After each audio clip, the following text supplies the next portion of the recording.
America के बाद एक और दुश्मन मिल गया है ईरान को। जानेंगे वो कौन है। तो वहीं दूसरी तरफ भारत को एक बड़ा झटका मिला है और ये झटका मिला है भारत को इंटरनेशनल अथॉरिटी के द्वारा। भारत को इंटरनेशनल अथॉरिटी ने मना कर दिया है।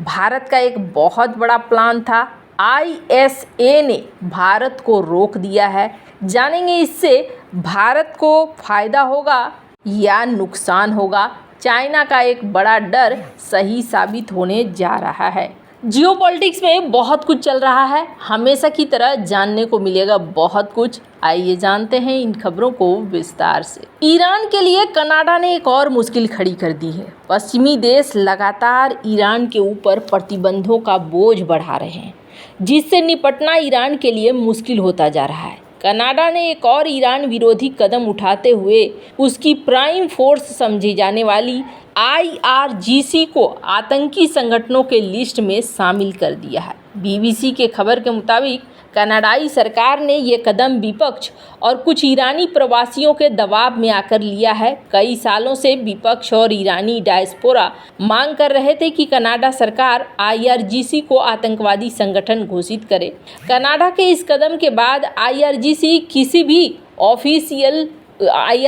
के किसी भी ऑफिशियल को कनाडा आने की इजाज़त नहीं होगी। अमेरिका, सऊदी अरब, बहरीन, स्वीडन आदि पहले ही IRGC को आतंकी संगठन घोषित कर चुके हैं। जस्टिन ट्रूडो की इस ट्वीट को भी देख सकते हैं, जिसमें इन्होंने कहा कि हाँ जी, हमने इसे लिस्ट कर दिया। चुनाव आने वाले हैं और चुनाव के समय जस्टिन ट्रूडो अपने तर्कस के सारे दांव चल रहे हैं ताकि चुनाव में उन्हें जीत हासिल हो। IRGC कौन है तो आपको बता दूं, IRGC ईरान की खास मिलिट्री, पॉलिटिकल और इकोनॉमिक फोर्स है जो सीधे तौर पर ईरान के सुप्रीम लीडर अली खामनेई से जुड़ा हुआ है। एक अनुमान के मुताबिक IRGC के पास करीब 1,90,000 एक्टिव सैनिक हैं और इसके पास ईरान सेना से अलग खुद की ग्राउंड फोर्स, नेवी और एयरफोर्स है। ईरान विरोधियों के मुताबिक IRGC विदेश में मौजूद अपने प्रॉक्सीज को पैसा, हथियार, तकनीक, ट्रेनिंग और सलाह देती है।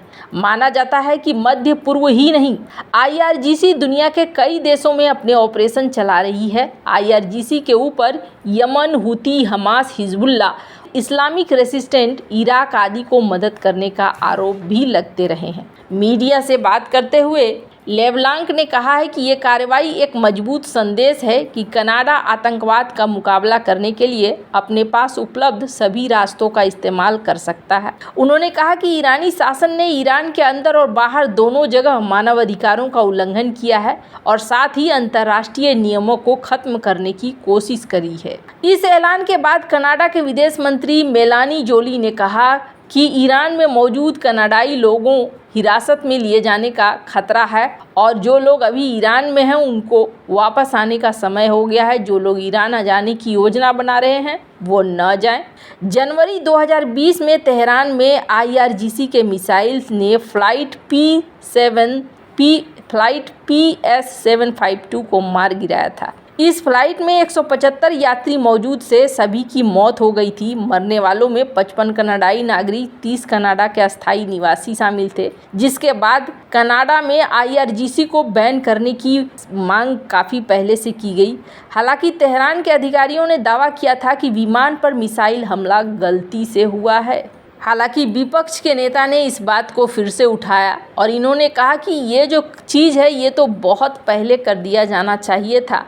जब ये कांड हुआ था, लोग मारे गए थे, उसी समय करना चाहिए था। IRGC ने 55 कनेडियन लोगों को मारा है, उनके परिवार को अभी तक नहीं मिली है जस्टिस। खैर, अब चुनाव के समय जस्टिन ट्रूडो हर वो संभव काम कर रहे हैं जिससे कि खैर जहां एक तरफ ये सब कुछ चल रहा है तो वहीं दूसरी तरफ भारत को एक बड़ा झटका लगा है। भारत के सबसे दक्षिणी छोर से 1350 किलोमीटर दूर हिंद महासागर के बीच में मिले कोबाल्ट के पहाड़ पर कई देशों ने दावा किया है और कहा जा रहा है इस पहाड़ का नाम है अफनासी निकितीन सीमाउंट। ये भारत के बजाय श्रीलंका के ज़्यादा करीब है। भारत और श्रीलंका दोनों ही इसका खनन करना चाहते हैं। कोबाल्ट का इस्तेमाल इलेक्ट्रिक गाड़ियों और बैटरियों में किया जाता है। कोबाल्ट से प्रदूषण कम होता है और ये ज़्यादा टिकाऊ होता है।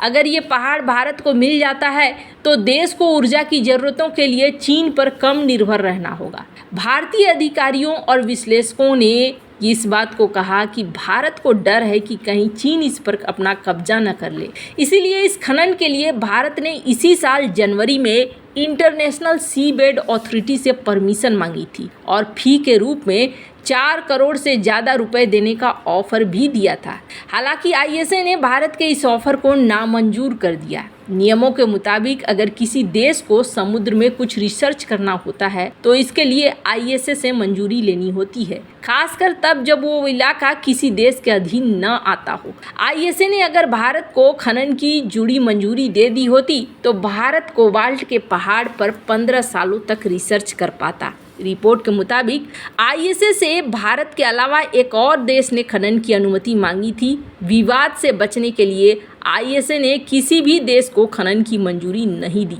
हालांकि अभी तक ये पता नहीं चल पाया है कि भारत के अलावा वो दूसरा देश कौन है जो खनन की मंजूरी चाहता है। हालांकि ऐसा अनुमान लगाया जा रहा है कि ये श्रीलंका हो सकता है। इसी बीच भारत ने आईएसए को इस द्वीप से जुड़े सवालों का जवाब दिया है। भारत को उम्मीद है कि आईएसए फिर से उसके अनुरोध पर विचार कर सकता है। साधारण तौर पर किसी भी देश की समुद्री सीमा उसकी जमीन से 12 नॉटिकल माइल्स तक मानी जाती है। यूएन के संधि के मुताबिक कोई भी देश अपने समुद्री तटों से 200 किलोमीटर समुद्री मील दूरी तक आर्थिक क्षेत्रों पर अधिकार रख सकता है। हालांकि तटीय देश इससे अधिक दूरी तक का भी दावा कर सकते हैं। ये तर्क दे सकते हैं कि महाद्वीपीय शेल्फ की सीमा 200 समुद्री मील से आगे तक फैली हुई है। श्रीलंका ने 2009 में भी ऐसा ही किया था और उसके लिए यूएन के महाद्वीपीय शेल्फ सीमा आयोग ने अपनी समुद्री सीमा 370 किलोमीटर तक फैलाने का आवेदन किया। हालांकि अब तक सीएलसीएस ने श्रीलंका के मांग को स्वीकार नहीं किया। अगर सीएलसीएस इसे मान्यता दे देता तो कोबाल्ट के पहाड़ पर श्रीलंका का अधिकार हो जाता है। इससे पहले सीएलसीएस पाकिस्तान, ऑस्ट्रेलिया और नॉर्वे की सीमा बढ़ाने की मांग मंजूर कर चुका है। भारत ने 2010 में सीमा बढ़ाने को लेकर श्रीलंका का समर्थन किया था, पर 2022 में भारत इससे पलट गया। भारत का मानना है कि ऐसा करने से उसके लिए घातक हो सकता है। भारत ने सीएलसीएस से श्रीलंका का आवेदन खारिज करने की अपील भी की थी।